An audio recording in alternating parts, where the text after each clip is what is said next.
elles ont peur parce qu'elles ont peur d'être exclues de l'espace public et revenir à l'espace privé. Donc, je pense que du moment qu'ils restent dans le cadre spirituel, dans le cadre sociologique, dans le cadre de pudeur et tout, donc il n'y a jamais problème, on ne doit pas le stigmatiser, mais dès qu'il devient, parce que beaucoup de choses peuvent prendre une autre voie, dès que ça prend une tournure politique et instrument de contrôle politique, et surtout, moi je dirais, une entrave à la liberté. Chacun porte ce qu'il veut, je suis d'accord, mais obliger les femmes sous un régime politique de porter quelque chose, ça, c'est aussi une entrave à la liberté. Merci. Merci beaucoup. Merci beaucoup, Madame Hadamé Mahjoub. Merci infiniment. Alors, il y a beaucoup, pardon, je vous ai perdu il y a quelques minutes. Je voulais rebondir par rapport à beaucoup de points. S'il vous plaît, on a perdu Madame Docteur Lekwi. Je pense qu'elle. Est-ce que vous pouvez répondre à Madame Mahjoub, s'il vous plaît? Alors, la question de la politisation et de l'instrumentalisation du voile, elle n'est pas nouvelle, elle n'est pas récente. On ne la découvre pas en 2021. Elle fut depuis très longtemps. Excusez-moi une minute. L'Europe, elle a toujours été hypocrite parce que les. Je n'ai pas pu développer mon idée, cher. Excusez-moi. Non, c'est par rapport à. Voilà. Allez-y. Donc, la toute première chose, c'est que ce n'est pas quelque chose qu'on vient de découvrir. La deuxième chose, je vous rejoins sur l'idée d'imposer l'idée d'un voile, notamment avec ce qui se passe en Afghanistan. Vous avez raison de souligner ce point. C'est quand même assez atroce ce qui se passe en Afghanistan. Et parfois, ça se passe même dans des pays. Et vu qu'il n'y a pas une médiatisation, on n'a pas l'information, alors on dit, voilà, on n'en dit rien parce qu'on ne sait pas. L'importance, elle est au-delà, à mon humble avis. La politique, elle instrumentalise le voile. Ça, c'est une vérité absolue. Toute politique instrumentalise le voile, que ce soit en France, que ce soit en Europe, ou que ce soit dans les pays arabes et musulmans, ou que ce soit dans les pays asiatiques. Donc, il faut pointer du doigt, je crois qu'on se trompe de condamner le voile, et en attendant que Dr Laurence Lécuyer revienne, parce qu'il y a beaucoup de choses à dire par rapport à son intervention magistrale, que je trouve magistrale personnellement. Il ne faut pas se tromper d'objet d'analyse. Est-ce qu'on analyse le voile ou est-ce qu'on analyse ceux qui portent le voile? Est-ce qu'on doit stigmatiser le voile en tant qu'instrument, parfois absolument instrumentalisé par les uns ou les autres, les partis, les médias, etc., ou voire même des politiques internationales, ou est-ce qu'on doit stigmatiser les personnes? Moi, à mon humble avis, on se trompe et on a fait de ce signe qui est quand même assez fou et assez incroyable qu'un voile sur une tête puisse mettre en péril toute une république, voire tout le monde entier. Le cas de la France est assez manifeste. Je ne reviendrai pas sur la politique de la France. Moi, ce qui m'intéresse, c'est l'ontologie. Et sur le plan ontologique, toute la problématique, et si vous voulez, ce qui est inacceptable, au-delà du signe porté, qu'il soit politique ou pas, parce que personne n'a le sondeur divin, si vous voulez, au métaphysique, pour savoir pourquoi telle dame porte le voile ou pas. Alors, quand on interroge ces dames, moi-même j'ai fait ce travail, elles vont nous dire on n'a pas de pression, moi je l'ai porté par conviction. Il y a une autre dame, vous avez une pluralité, si vous voulez, d'avis par rapport. Il y a celle qui aspire à Dieu, il y a celle qui cherche l'absolu, il y a celle, effectivement, alors c'est extrêmement rare, mais ça existe, qui subit des pressions culturelles, parce que, franchement, venir aujourd'hui nous dire que les gens consultent les textes coraniques pour pouvoir porter le voile, alors que l'exégèse elle-même, elle est plurielle. L'historiographie par rapport à l'exégèse de ces textes, notamment Surat al-Nur, que Dr Laurence avait évoqué précédemment, elle n'est pas facile. Dr Dahri avait posé une question très intéressante, à mon avis, concernant la légalité, si vous voulez, obligatoire selon le droit musulman, ou l'obligation juridique de porter le voile ou pas. Le texte, si vous voulez, invite d'abord les femmes du prophète. Et moi, souvent, quand on aborde quand même ce débat, je dis déjà la première injonction suprême, elle s'adresse à celles qui étaient en compagnie du prophète lui-même, de l'exemple. Alors aujourd'hui, on est loin de cet exemple. Et donc, je m'adresse à toutes ces femmes qui, si vous voulez, de prime abord, prennent le voile immédiatement comme un instrument, si vous voulez, d'identité ou pour telle ou telle fonction. Il faudrait s'élever. Et tout le voile, toute la problématique du voile, j'avais travaillé il y a quelques années sur la problématique du voile et la lecture coranique du voile. La lecture coranique du voile envoie et appelle à une maturation spirituelle pour pouvoir porter le voile. Et c'est pour ça que Allah, Dieu s'adresse d'abord aux modèles. Les femmes du prophète sont nos matrices, sont nos mères, sont nos exemples, sont les exemples, sont ummahatul mu'minin wal mu'minat. Elles sont les matrices des croyants et des croyantes. Pas seulement des femmes. Elles ne sont pas exemples seulement des femmes. Elles sont l'exemple aussi des hommes. Et là, je rejoins, si vous me permettez, un point qui a été abordé par Dr Laurence Lécuyer, qui est la question du voile. Elle touche aussi les femmes, aussi les hommes qui se trouvent facilement en retrait par rapport à cette question. Et je trouve même que peut-être une bonne partie des hommes ne prennent pas part à défendre les libertés. Hein, vous l'aviez dit, je crois même, il y avait une dame qui avait intervenu tout à l'heure, madame, j'ai noté son nom, Ahlam, je crois, de Tunisie. Alors, et qui, elle, avait parlé de peur. Un cheveu qui dépasse, c'est de la peur, mais la peur de Dieu, elle est bénéfique, la peur de Dieu, elle n'est pas… Et elle avait elle-même défini, la peur, c'est l'amour de Dieu. On ne pourrait la traduire que comme cela. Mais dire la peur, ça n'existe pas, il ne faut pas avoir peur de Dieu, enfin, ça là, c'est désiré comme idée, alors que Dieu nous appelle quand même. La peur, al-khashya fil Qur'an al-Karim, ça signifie prendre conscience selon tous les degrés existentiels de notre foi. Ce n'est pas une peur qui viendrait nous contraindre par rapport à notre liberté ou nous emprisonner.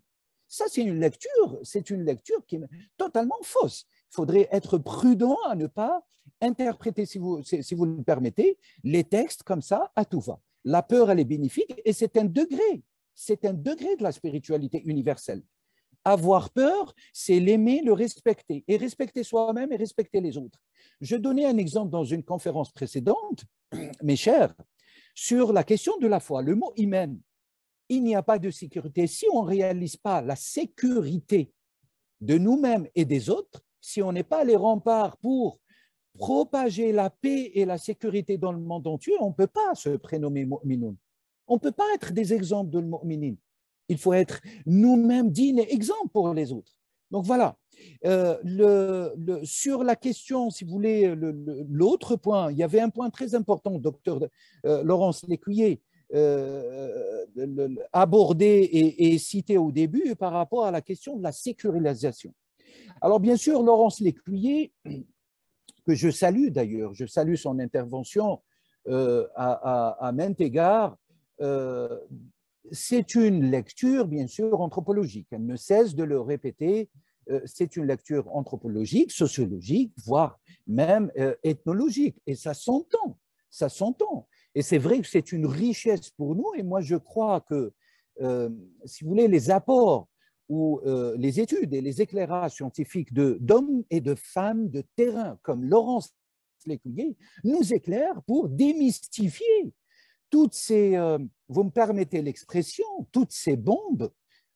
Aujourd'hui, le voile, et dans 100 ans, de quoi va-t-on parler? Et dans 10 ans, de quoi va-t-on parler? Enfin, l'instrumentalisation est telle aujourd'hui que les crispations renforcent ce sentiment d'insécurité des femmes voilées, mais ce sentiment aussi d'insécurité des femmes non voilées et qui se trouvent parfois, bien sûr, parce qu'il y a une manipulation, si vous voulez, de l'opinion et il y a surtout beaucoup d'ignorance par rapport par rapport au voile. Alors, une petite précision scientifique et linguistique. Le voile n'est pas le hijab. Dieu n'a jamais cité le hijab pour parler du tissu des femmes. Dieu a cité le khimar ou le jilbab.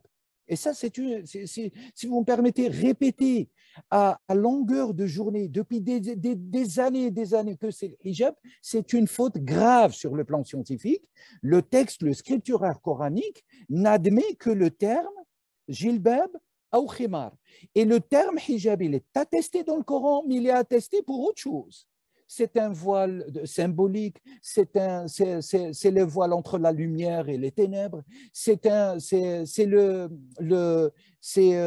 voile de distanciation d'ailleurs, hein, métaphysique. Il n'a rien à voir avec le bout de tissu que nos femmes, nos femmes, que surtout nos mères, nos grands-mères portaient, et de toute communauté confondue, l'avait rappelé M. Fawzi, Dr Dahri et tant d'autres l'avaient rappelé que cela est assez courant dans toutes les civilisations et dans toutes les communautés religieuses.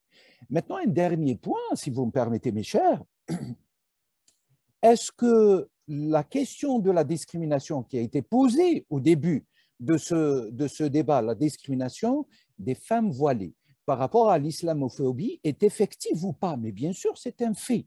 C'est un fait parce qu'il y a instrumentalisation. Est-ce qu'il y a, pour répondre à l'autre question qui a été abordée par Dr Mahjoubi, est-ce qu'il y a des femmes qu'on leur impose, qu'on essaie de leur imposer le voile? Mais bien sûr, c'est un fait. Mais de là à essentialiser et de séculariser, c'est là le danger. De dire il y a seulement cela. Il y a seulement mon bord. Les autres bords, il faudrait les... On tomberait tous ensemble dans ce qu'on appelle une guerre laïcisante contre tous les symboles. Docteur Laurence Lécuyer aussi, et je la remercie, mais vraiment vivement et infiniment, d'avoir relevé aussi des points scientifiques concernant ses recherches sur le voile dans des terrains extérieurs à l'Europe et extérieurs au Maghreb, même si elle a abordé aussi ces terrains, c'est la question de la représentativité de ces symboles par rapport à la pudeur. Alors j'entendais tout à l'heure une dame nous dire que la pudeur, oui, mais... Alors, toutes ces structures, hein, je suis linguiste de formation avant d'être islamologue, toutes ces structures, oui, mais elles sont clivantes. Elles remettent en cause. Les antécédents, si vous voulez. Alors, la pudeur, elle est très importante. Mais moi, je suis pour une pudeur d'élévation spirituelle. Alors, vous avez des femmes non voilées qui ont une pudeur spirituelle incroyable. Mais vous pouvez aussi trouver des femmes spirituelles, des femmes avec le voile, qui respectent, si vous voulez, les codes culturels de nos pays en Europe, enfin en Occident ou en Orient, au Proche-Orient, en Asie, aussi, qui peuvent atteindre ces degrés spirituels extrêmement élevés. Le voile n'est pas le seul vecteur, si vous voulez, moyen pour la réalisation spirituelle. Et de là à le réduire à la personne elle-même, c'est une faute gravissime à mon égard. Il faut qu'on fasse tous, en tant qu'intellectuels, en tant que chercheurs, en tant que penseurs, en tant que journalistes, en tant que responsables religieux, il faut qu'on fasse très très attention à ne pas condamner les êtres. Il faut condamner le symbole quand il est mal utilisé ou quand il exprime quelque chose qui est contraire aux valeurs communes, les valeurs communes que le CAIOS défend et que le cri de voix des victimes défend et que moi, à titre personnel, je défends. Tout au long de ma vie, je défends ces valeurs, la valeur de la paix, la valeur de l'union, la valeur de l'amour et la valeur aussi de la quête obligatoire, et là je parle d'obligation, de la quête de la science et de la connaissance. Et je vous remercie infiniment. Dernière question, Madame Aqil Rabi Kadrissi. Oui, c'est à vous, Madame.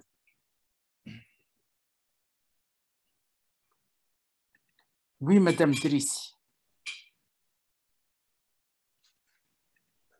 Oui, Madame Drissi. Oui, excusez-moi, je n'arrivais pas à décocher mon micro. Salam alaikum wa barakatuh. Merci à Leila Zahra pour sa magistrale intervention et merci aussi aux différentes personnes qui posent des questions qui nous permettent donc de pousser la réflexion. Donc, Leila Zahra, dans sa présentation que je trouve également magistrale, a mis en exergue l'aspect spirituel, l'aspect social et l'aspect spirituel du voile. Et elle a mis en rapport avec la notion de consécration de l'être au divin et la beauté. Et Sidi Boumedienne, dans ses enseignements, nous a appris à transposer les termes dans le langage arabe coranique. Donc la beauté, elle jamal. Mais ça pourrait être aussi, ça renvoie aussi à la notion de rassemblement. Et je me pose la question si finalement, maqasid, la finalité du voile, ne serait-il pas de réunir tout ce qui est épars sous cette étoffe, le voile, qui est seulement la manifestation matérielle de cette consécration au divin, d'où réside cette notion de beauté, de jamal. La question est adressée aussi bien à Leila Zahra qu'à Sidi Boumedienne. Merci, madame. On a perdu madame de Reims. On va essayer de vous fournir une réponse, monsieur Boumedienne, et on finit. Merci. D'accord. D'accord. Alors, je vous remercie, Lakila. Merci infiniment pour votre question. Bien sûr, la consécration et le sacré. Laurence Lécuy, alors je reprends seulement les éléments qui ont été présentés dans son intervention. Je n'irai pas plus loin.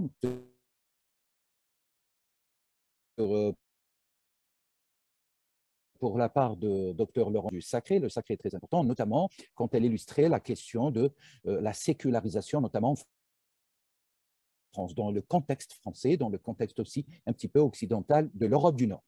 Alors, bien sûr, la laïcité a tendance, qui est devenue aujourd'hui une quasi-religion, et exclusive, mais qui a été un rempart contre les extrémismes religieux quand elle était inclusive. Ça, c'est un premier point. Deuxième point, la conséquence. Monsieur, peut-être il faut faire attention au déplacement. Pardon. Il y a des coupures, oui. Oui, il y a des coupures dans votre parole. Hein. Oui, d'accord, pardonnez-moi. Est-ce que là, vous m'entendez? Oui, on termine rapidement pour éviter les pannes, oui. Très bien. Je disais que la consécration, elle est fondamentale, elle est sacrée, elle a attesté dans la révélation, et cette révélation, elle est universelle, bien sûr. Pour l'apprendre, le